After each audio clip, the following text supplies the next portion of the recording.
Hello, my name is Frank Clegg. I'm the former president of Microsoft Canada and the current CEO of Canadians for Safe Technology. I wanted to take a moment today to talk to you about technology and the impact it can have on the health of you and your family.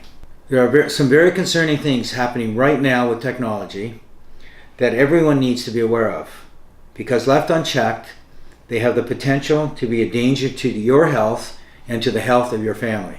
As many of you know, we're about to embark on the next generation of wireless technology, 5G.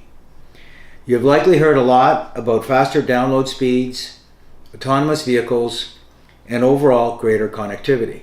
What you haven't likely heard a lot about is there are some very significant and real safety concerns about 5G technology.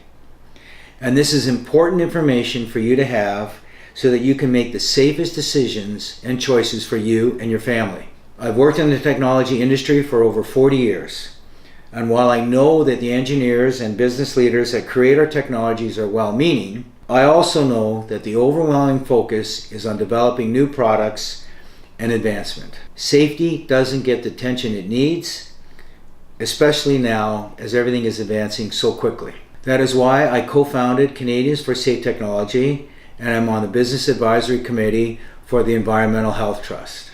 Both are organizations that work to educate and place a needed focus on the health and safety issues associated with wireless technologies. And that is why I'm speaking with you today. Right now, the most important thing for you to know is that 5G is not safe technology. I'm especially concerned about its impact on children. Their skulls are thinner, so as a result, the radiation penetrates further. In addition, their brains have a higher moisture content, so the radiation is absorbed for longer periods of time. Most people don't know that 5G is untested. There have never been any pre-market studies done on its deployment or any other wireless technology. 5G gives off radio frequency radiation, which is absorbed by and retained in the human body. It also uses millimeter waves, which is the same technology used in the US military's active denial defense system. The radiation used in 5G has many proven physical and mental health effects, such as permanent DNA damage, cancer, anxiety, and depression.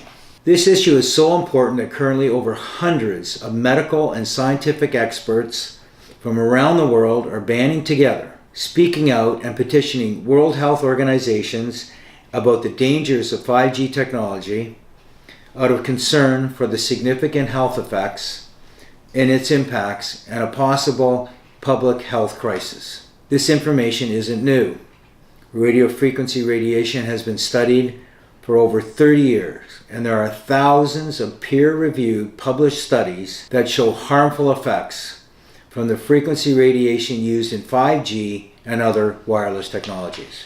In fact, just in March of this year, the US government announced the results of its $25 million National Toxicology Program study. The study showed clear evidence that radiofrequency radiation causes cancer and DNA damage at emissions either at or below the current FCC guidelines. A month later, the Ramazzini Institute in Italy confirmed these same findings.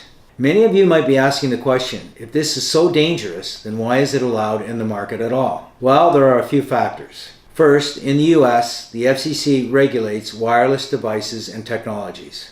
It is important to know that the FCC is not a health commission. There is no one with a medical or science background that is making these decisions about our health and safety. This means that engineers and lawyers, not doctors and scientists, are making these key decisions about our public health and safety. The FCC's current guidelines about radiofrequency radiations are significantly out of date. They have not been updated for over 30 years, and there are many countries with standards that are 100 times safer than the FCC's guidelines. These guidelines are also based on very infrequent, short exposures, not the kind of everyday exposures that we have today with our cell phones, Wi-Fi devices, and other electronic devices. Because of these concerns, especially with children, the FCC is in the process of formally reviewing its current set of standards and guidelines. The FCC does not oversee or monitor exposure levels. This has created a bit of a Wild West environment when it comes to our wireless technologies.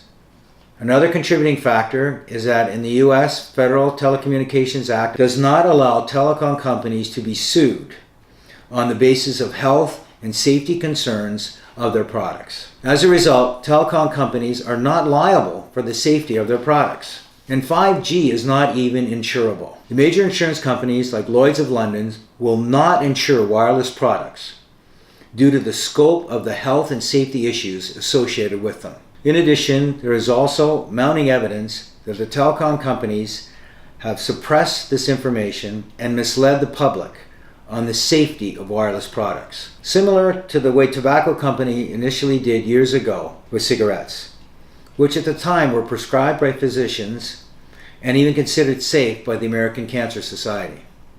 These things and a lack of education on wireless products have gone a long way towards getting us to where we are today. And where are we today? With 5G, we are on the verge of expanding our exposure to radio frequency radiation exponentially. We have never been exposed to such man-made radiation in all our environments at any time in mankind's history. Doctors are just now starting to learn the links between wireless radiation and human health effects. It's going to take some time before the health effects are fully understood. Many people are already having symptoms from the wireless technology in their environments and don't even know that they could be associated with the wireless technology. The most common symptoms and links to radiofrequency radiation are, from the physical health perspective, it's insomnia, heart palpitations and arrhythmias, headaches, infertility, tinnitus, numbness and tingling in our extremities, diabetes, cancers, and DNA breakage. From a mental health standpoint, anxiety, depression, rises in ADD and ADHD, autism and spectrum disorders, opioid and suicide epidemics. All of these things have risen exponentially over the last 30 years, and this rise directly correlates with the increase in use and exposure to wireless technology and devices. And we have radio frequency emitting devices in almost every home, school, business, and public place. Many states in the US and cities all over the world are making decisions today about the rollout of the 5G infrastructure. If all goes according to plan by the telecommunication companies, there will be radio frequency transmitting 5G small cell antennas placed every 3 to 10 homes in our neighborhoods and every 500 feet in public spaces.